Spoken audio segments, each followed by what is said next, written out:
This is OwlUp, where learning happens in minutes, not hours. For a deeper journey, explore all our courses at owlup.co. Now, let's dive in.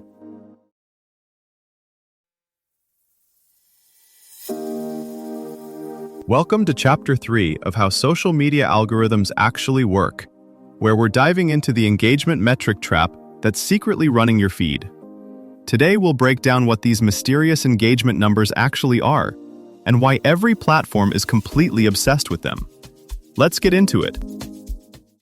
YouTube's algorithm chooses most of what people watch, yet almost none of us could explain how it decides. One creator posts a careful, thoughtful video, and it flops.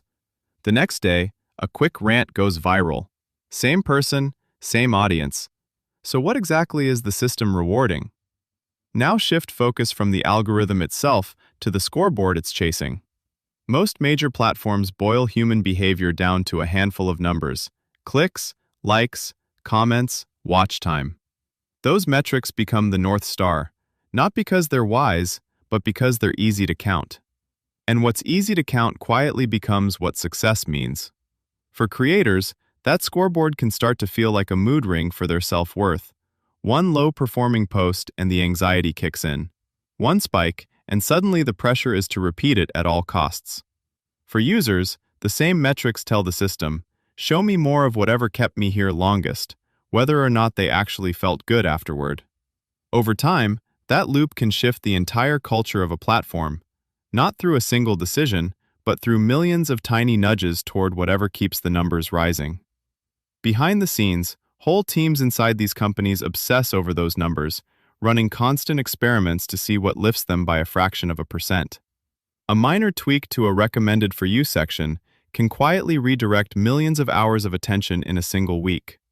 That's how 70% of watch time on YouTube ends up coming from suggestions most people didn't actively search for. Meanwhile, creators talk about spending almost half their work week poring over dashboards, trying to reverse engineer patterns the platforms themselves don't fully share or fully understand. Walk through how this plays out day to day. A product team at a big platform runs an experiment. Variant A of the feed shows slightly more posts that historically triggered lots of replies. Variant B shows more posts that led to longer viewing sessions.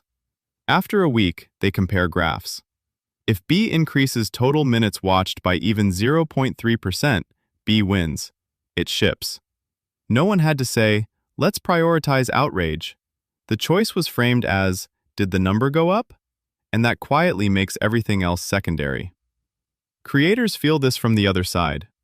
When anger or shock reliably spikes the chart, it's hard not to lean into it. A careful explainer might underperform next to a fiery takedown, even if the audience ultimately values the explainer more. Over months, that difference compounds. The safe choice becomes the spicier thumbnail, the more polarized title, the faster punch-in. Not because everyone suddenly prefers extremity, but because subtle, steady content loses the algorithmic foot race. Users are caught in the middle. TikTok pulling 95 minutes a day from the average user isn't an accident. It's the product of thousands of small bets optimized toward, will you stay for just one more clip? Recommendations learn that late-night scrolling sessions follow certain sounds, faces, or topics, and they're ruthlessly good at stitching those together. You might close the app feeling drained, but the metric just logged a win. There's also a governance problem. What you measure shapes what you notice. If internal dashboards glow green when comments and reshares spike, teams celebrate record engagement days, even when those surges are driven by harassment, conspiracy theories, or coordinated pile-ons. Harms that don't move the core graphs, like quiet feelings of loneliness or compulsive checking, stay statistically invisible. This is where the trap tightens. Leadership wants simple KPIs, advertisers want reach, investors want growth. All of those pressures converge on the same few numbers, even when people inside the company suspect those numbers are too crude. The longer that alignment holds, the harder it becomes to argue for alternative goals that are slower to measure, like genuine learning, long-term trust, or mental health. A news publisher finds that calm, context-rich reporting consistently underperforms next to heated panel debates. Over a quarter, the team quietly shifts resources.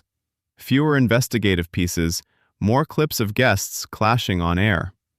The metrics look great. The newsroom feels off.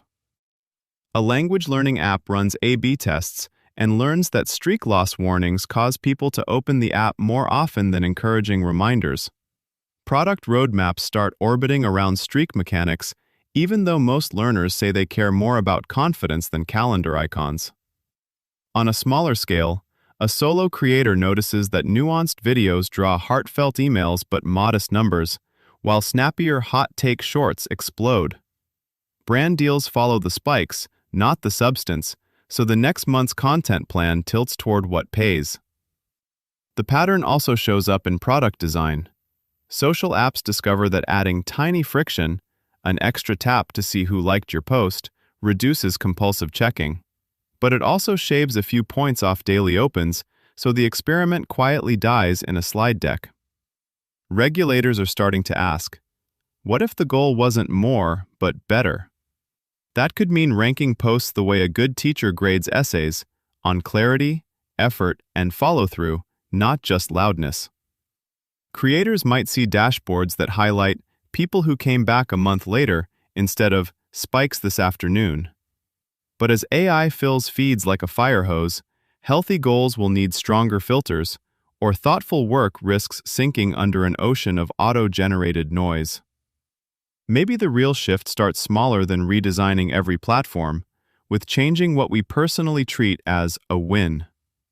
Instead of chasing spikes, we can notice which accounts leave us calmer, smarter, or genuinely amused, like the friend whose messages you always open first.